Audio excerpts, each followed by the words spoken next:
আসসালামু আলাইকুম, সবাইকে স্বাগত জানাচ্ছি গ্লোবাল ভিউজে। আপনাদের সঙ্গে আছি আমি সুরভি দিবা।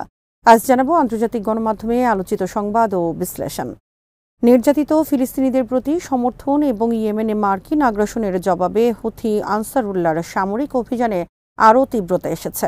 বুধবার এক বিবৃতিতে আনসারুল্লাহর নেতৃত্বাধীন সশস্ত্র বাহিনী জানিয়েছে, আরব সাগরে মার্কিন বিমানবাহী রণতরী ইউএসএস কার্ল ভিনসন এবং এর সঙ্গে থাকা যুদ্ধজাহাজগুলোকে লক্ষ্য করে একটি নিখুঁত অভিযান চালিয়েছেন তারা।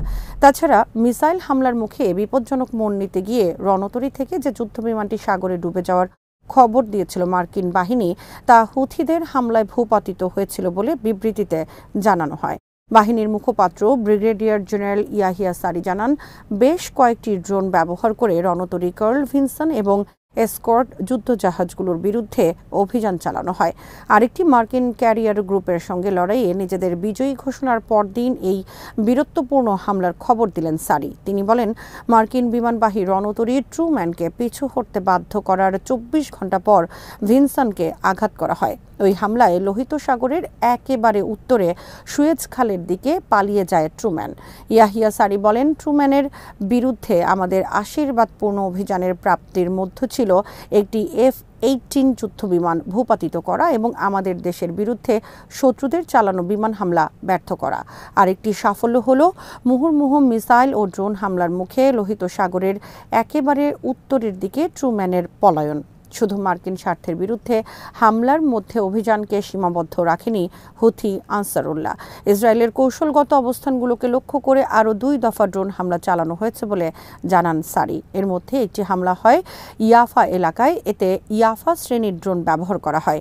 একই ধরনের ড্রোন ব্যবহার করে অন্য হামলাটি হয় আশকেলনে। সারি বলেন, শত্রুদের সামর্থ্য ও বিপুল সম্পদ থাকার পরও আল্লাহর সহায়তায় আমরা সাফল্যের সঙ্গে মোকাবেলা করছি। আল্লাহর রহমতে আমরা শত্রুর আগ্রাসনকে ব্যর্থ করতে সক্ষম হয়েছি এবং এই প্রতিরোধ লড়াই অব্যাহত থাকবে যতক্ষণ পর্যন্ত গাজার উপর আগ্রাসন বন্ধ না হবে এবং উপত্যকাটি থেকে অবরোধ তুলে নেওয়া না হবে, ততক্ষণ পর্যন্ত আমরা নির্যাতিত ফিলিস্তিনিদের পক্ষে লড়াই করে যাব। গাজা উপত্যকার রাফা শহরে পরিকল্পিত সামরিক অনুপ্রবেশ নিয়ে ইসরায়েলি প্রধানমন্ত্রী বেনিয়ামিন নেতানিয়াহু যে মন্তব্য করেছেন তার তীব্র নিন্দা জানিয়েছে হামাস। হামাস বলেছে, এটি পরাজয়ের উন্মাদনা এবং বিজয়ের মিথ্যা ভ্রম ছাড়া আর কিছুই নয়। বৃহস্পতিবার এক বিবৃতিতে হামাস বলেছে, চূড়ান্ত বিজয় অর্জন এবং রাফার নিয়ন্ত্রণ নিয়ে মন্তব্য করে ইসরায়েলি প্রধানমন্ত্রী গাজায় নিজেদের ব্যর্থতাকে আড়াল করার চেষ্টা করেছেন। একই সঙ্গে এটি অবৈধ ইসরায়েলি বসতি স্থাপনকারীদের বিভ্রান্ত করার বেপরোয়া চেষ্টার অংশ।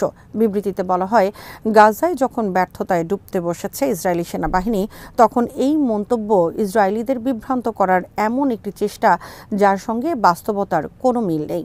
হামাস জোর দিয়ে বলেছে, গণহত্যা, ধ্বংসযজ্ঞ ও অবরোধের পরও ফিলিস্তিনি জনগণের দৃঢ় মনোভাব এবং প্রতিরোধ লড়াই ইসরায়েলি আগ্রাসনের সব লক্ষ্য ব্যর্থ করে দিয়েছে। ফিলিস্তিনি ভূখণ্ড থেকে ইসরায়েলিদের বিতাড়ন সম্পন্ন না করা পর্যন্ত প্রতিরোধ সংগ্রাম চলতে থাকবে বলে প্রত্যয় ব্যক্ত করা হয় হামাসের বিবৃতিতে। ইসরায়েলের বিভিন্ন জায়গায় দাবানল ছড়িয়ে পড়েছে। তাদের বাণিজ্যিক রাজধানী তেল আবিব থেকে জেরুজালেমগামী রুট 1 মহাসড়কে আগুন ছড়িয়ে পড়ায় অসংখ্য গাড়ি আটকা পড়েছে। এএফপি জানিয়েছে, বেত শেমেশ শহরের কাছে দাবানলে গাছপালা পুড়ে ছাই হয়ে যাচ্ছে। ওই এলাকা থেকে লোকজনকে সরিয়ে নেওয়া হয়েছে। আগুন কমার কোনো লক্ষণ নেই। জেরুজালেমের কাছে দ্রুত ছড়িয়ে পড়া এই দাবানল নিয়ন্ত্রণে সেনা মোতায়েনের নির্দেশ দিয়েছেন দেশটির প্রতিরক্ষা মন্ত্রী ইসরায়েল কাটজ। বুধবার এক বিবৃতিতে তিনি একে জাতীয় জরুরি অবস্থা বলে উল্লেখ করেন। প্রতিরক্ষা মন্ত্রণালয় থেকে প্রকাশিত বিবৃতিতে কাটজ বলেন, আমরা জাতীয় জরুরি পরিস্থিতির মুখোমুখি। জীবনের নিরাপত্তা নিশ্চিত করতে এবং আগুন নিয়ন্ত্রণে আনতে সব বাহিনীর সদস্যদের মোতায়েন করা হচ্ছে। ইসরায়েলের জরুরি সেবাদানকারী সংস্থা MDA জানিয়েছে, আগুনের কারণে হাজার হাজার মানুষ ঝুঁকির মধ্যে রয়েছে। দমকল কর্মীদের সঙ্গে 11টি বিমানও আগুন নেভানোর কাজ করছে। এটিকে ইসরায়েলের ইতিহাসে সবচেয়ে ভয়াবহ দাবানল বলে বর্ণনা করেছে সংবাদ মাধ্যমগুলো। পরিস্থিতি অবনতিশীল হওয়ায় গ্রিস, সাইপ্রাস, ক্রোয়েশিয়া, ইটালি ও বুলগেরিয়ার সহায়তা চেয়েছে ইসরায়েলের পররাষ্ট্র মন্ত্রণালয়। এর মধ্যে গ্রিস ও ইটালির অগ্নি নির্বাপক বিমান ইসরায়েলের উদ্দেশ্যে রওনা দিয়েছে বলে জানা গেছে। গাজা উপত্যকায় গত ২৪ ঘণ্টায় ইসরায়েলি হামলায় কমপক্ষে ৩৫ জন ফিলিস্তিনি নিহত হয়েছেন। এর ফলে ২০২৩ সালের অক্টোবর থেকে ইসরায়েলের গণহত্যামূলক আগ্রাসনে ভূখণ্ডটিতে মোট মৃতের সংখ্যা বেড়ে ৫২,৪০০ জনে পৌঁছেছে বলে বুধবার গাজার স্বাস্থ্য মন্ত্রণালয় জানিয়েছে। মন্ত্রণালয়ের এক বিবৃতিতে বলা হয়, এই ২৪ ঘণ্টায় আহত আরও ১০৯ জনকে গাজার বিভিন্ন হাসপাতালে নেওয়া হয়েছে। এর ফলে সংঘাতের শুরু থেকে আহতের সংখ্যা বেড়ে ১,১৮,০১৪ জনে পৌঁছেছে। অনেক মানুষ এখনও ধ্বংসস্তূপের নিচে এবং রাস্তায় পড়ে থাকলেও উদ্ধারকর্মীরা তাদের কাছে পৌঁছতে পারছেন না। স্বাস্থ্য মন্ত্রণালয়ের তথ্য অনুসারে গত ১৮ মার্চ থেকে গাজায় নতুন করে শুরু হওয়া ইসরায়েলি বিমান হামলায় এখন পর্যন্ত ২,৩০০ জনেরও বেশি ফিলিস্তিনি নিহত এবং আরও প্রায় ৬,০০০ মানুষ আহত হয়েছেন।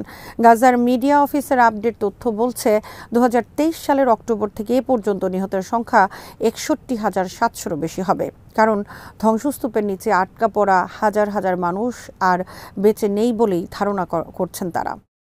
কাশ্মীর সীমান্তে পাকিস্তান ও ভারতের নিয়ন্ত্রণ রেখা বরাবর দুই দেশের সেনাদের মধ্যে ব্যাপক গোলাগুলির ঘটনা ঘটেছে।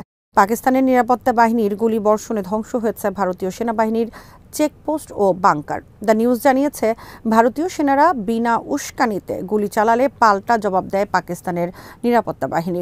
পাকিস্তানি সেনাবাহিনী জানিয়েছে, ২৯ ও ৩০ এপ্রিল গভীর রাতে ভারতীয় চেকপোস্ট ধ্বংস করেন তারা। এছাড়া নিরাপত্তা সূত্রের বরাতে পাকিস্তানি সংবাদ মাধ্যমটি জানায়, পাকিস্তানের প্রতিশোধমূলক হামলায় ভারত অধিকৃত জম্মু ও কাশ্মীরের চকপুত্র পোস্ট সহ বেশ কয়েকটি বাংকারও কার্যকরভাবে ধ্বংস করা হয়েছে।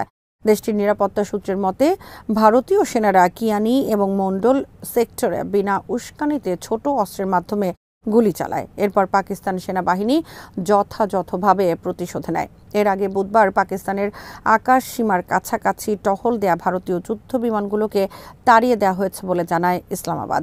দেশটির রাষ্ট্রীয় সংবাদ মাধ্যম জানিয়েছে, পাকিস্তান এয়ারফোর্সের যুদ্ধবিমান দ্রুত পাল্টা পদক্ষেপ নিলে ভারতীয় যুদ্ধবিমানগুলো পিছু হটতে বাধ্য হয়। নিরাপত্তা সূত্রের বরাতে খবরে বলা হয়, ভারতীয় বিমান বাহিনীর ৪টি রাফাল যুদ্ধবিমান নিয়ন্ত্রণ রেখা অতিক্রম না করেই অধিকৃত কাশ্মীরে সারা রাত টহল দিচ্ছিল। পাকিস্তানের যুদ্ধবিমান দ্রুত ভারতীয় যুদ্ধবিমানগুলোর উপস্থিতি শনাক্ত করে। পাকিস্তানি বাহিনীর তৎপরতার ফলে ভারতীয় রাফাল যুদ্ধবিমানগুলো আতঙ্কিত হয়ে পিছু হটতে বাধ্য হয়। নিরাপত্তা সূত্রগুলো নিশ্চিত করেছে, সশস্ত্র বাহিনী ভারতের যে কোনো আগ্রাসনের উপযুক্ত জবাব দিতে সম্পূর্ণ প্রস্তুত।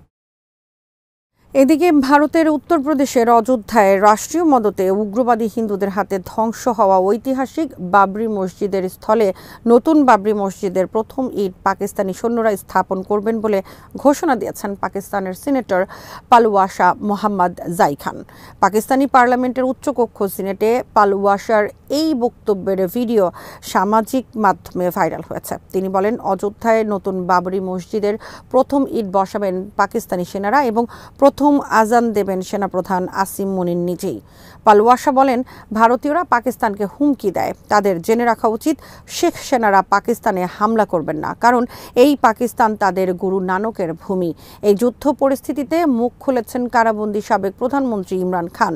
নরেন্দ্র মোদীর আগ্রাসন ভারতীয় শত্রুতার বিরুদ্ধে পাকিস্তানের জনগণকে ঐক্যবদ্ধ করেছে জানিয়ে তিনি ভারতীয় প্রধানমন্ত্রীর যুদ্ধ প্ররোচনার তীব্র নিন্দা জানান। রাওয়ালপিন্ডির আদিওয়ালা কারাগারে আইনজীবীদের সঙ্গে আলোচনার সময় পিটিআই প্রতিষ্ঠাতা বলেন, আমরা শেহবাজ সরকারকে প্রত্যাখ্যান করলেও পাকিস্তানি জাতি হিসেবে এক হয়ে মোদীর যুদ্ধ প্ররোচনা ও তার বিপজ্জনক উচ্চাকাঙ্ক্ষার বিরুদ্ধে দৃঢ়ভাবে অবস্থান করছি। আজ এখানেই শেষ করছি। সবাই ভালো থাকুন, সুস্থ থাকুন আর দেখতে থাকুন বিডি ভিউজ। চ্যানেলটি ভালো লাগলে সাবস্ক্রাইব করুন, সংযুক্ত থাকুন আমাদের ফেসবুক পেজে। আল্লাহ হাফেজ।